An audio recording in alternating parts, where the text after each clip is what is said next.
শক্ত করে ধরছি কিন্তু সাইড দেবো সাইড দিলে কি না শুধু তারেকে ধরতে পারতো না এই জন্য আমারে করতেছে ধরতাম ওর ছাড়া তো ধরা সম্ভবই না মনে করবেন আপনি তাহলে হ্যাঁ মনে করেন আবার কয়েকে মুরগির ব্যবসা দিব কেমনে সম্ভব এটা? তারেকে তারেকে বলি মুরগির ফার্ম দিব মুরগি ধরে ধরবো করতে না মুরগির ফার্ম দিব ধরেন সুন্দর করে বিসমিল্লাহ আকবার করেন কিন্তু বুঝলেন বাবা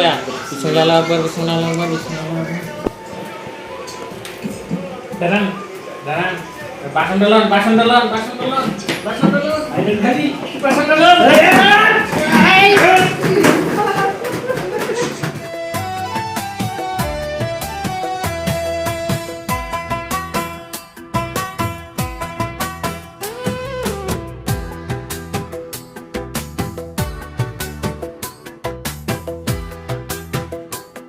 গাইস মুরগির দুইটা রান মাশাআল্লাহ প্রচুর বড় বড় মাংসগুলো অনেক বেশি পাইছি আমরা আল্লাহর কাছে লাখো কোটি শুকরিয়া মুরগি দেখে বোঝাই যায় না এটা যে মুরগি গাইস তারপর ডিম পাইছি কিছু আলহামদুলিল্লাহ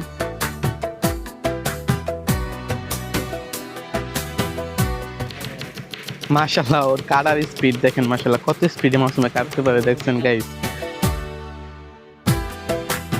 গাইস এখন সমস্যা হচ্ছিল গিয়া আসলে আমি মানে মুরগির মাংসের মশলা ওইটা শেষ হয়ে গেছিলো সো এখন আমি নিচে যাই গিয়া দেখি মুরগির মাংসের মশলাটা পাওয়া যায় কিনা পাইলে এখন আমি দোকান থেকে ওটা নিয়ে আসবো ঠিক আছে সো এখন নিচে যাই দেখি গিয়া পাওয়া যায় কিনা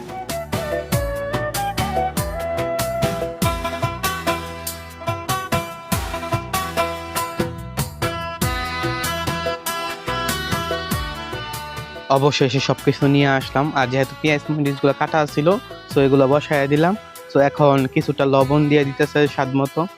এখন হচ্ছে গিয়া পেঁয়াজের ব্লেন্ডার করা এবং কিছু পানি সবকিছু আমরা অ্যাড করে দিতেছি রান্না করার জন্য দেখেন মাশাআল্লাহ কত সুন্দর কালারটা আসছে গাইস কালারটা কিন্তু প্রচুর পরিমাণে সুন্দর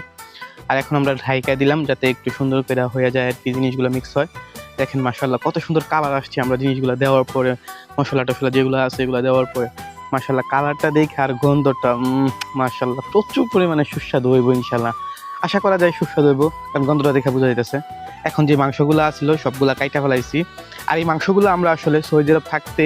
30 টাকা না 40 টাকা করে বেচতো আর কি মুরগি একটা ওইটা আর কি দেখেন মাশাআল্লাহ প্রচুর পরিমাণে এখানে প্রায় 5 থেকে 7 জনের উপরে খাইতে পারছি আমরা